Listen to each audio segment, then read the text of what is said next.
ወዳጄ ዛሬ ትንሽ እንጨካከን። ብዙዎቻችን ድህነትን በምሳሌ በግጥምና በዘፈን እያጀብን እየኖርነው ነው። ፍቅር ብቻ ይበቃል ይላሉ። እስቲ ግን እውነት እንነጋገር። ፍቅር ባዶ ሆድ ይሞላል? ፍቅር የቤት ኪራይ ይከፍላል? ፍቅር ልጅህ ታሞ መድኃኒት ሲጠፋ መድኃኒት ይገዛል? አይሆንም። እስቲ ድህነትን በፍቅር ስም የምናሽሞነሙንባቸውን የተወሰኑ ውሸቶችን እንመልከታቸው። ባለጸጋ ሰላም የለውም ወይም የድሆች መጽናኛ፣ ይሄ ትልቅ ውሸት ነው። ሀብታም ሆነህ የምታጣው ሰላምና ድሃ ሆነህ የምታጣው ሰላም ይለያያል ወዳጄ።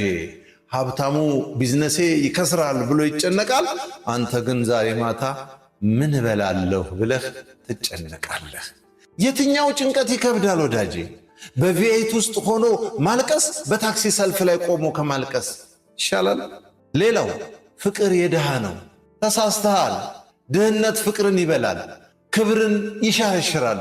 ሚስትህ መጀመሪያ ላይ ችግር የለም ትል ይሆናል፣ ግን ልጆች ሲመጡ፣ ጓደኞች ሲለወጡ፣ ኑሮ ሲወደድ ያንተ ፍቅር ቃላት ትርጉም ያጣሉ።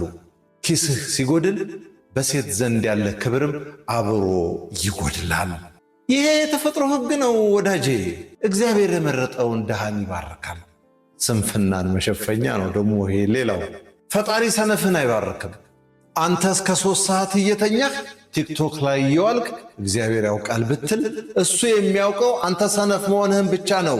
በረከት የሚመጣው ለሚሮጥ ለሚጥርና ለሚለፋ ሰው ነው ወዳጄ።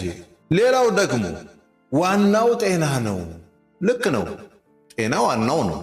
ግን ያንተን ጤና የሚጠብቀው ምንድን ነው? ጥሩ ምግብ፣ ንጹሕ ቤት፣ በቂ ረፍት። እነዚህ ሁሉ ገንዘብ ይፈልጋሉ።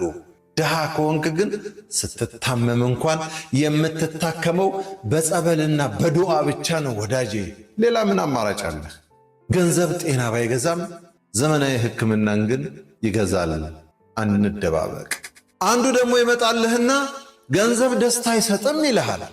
ይህን የሚሉት እነማን እንደሆኑ ታውቃለህ? ገንዘብ ያላቸው ሰዎች ናቸው ሙድ ሲይዙብህ። አንተ ግን የለህምና አትመን። ገንዘብ ነፃነት ይሰጣል፣ ክብር ይሰጣል፣ ምርጫ ይሰጣል። ቤተሰብህን መርዳት፣ ሀገርህን መጥቀም፣ ለተቸገረ መስጠት፣ ይህ ሁሉ ደስታ የሚመጣው ከአቅም ነው ወዳጄ። ወንድሜ ድህነትን አትውደደው፣ አታሞግሰው፣ አትለማመደው። ድህነት ጠላት ነው። ከጠላት ጋር ደግሞ አይተኛም፣ ይዋጋል እንጂ። ሰርተ ተለወጥ፣ ሀብታም ሆን።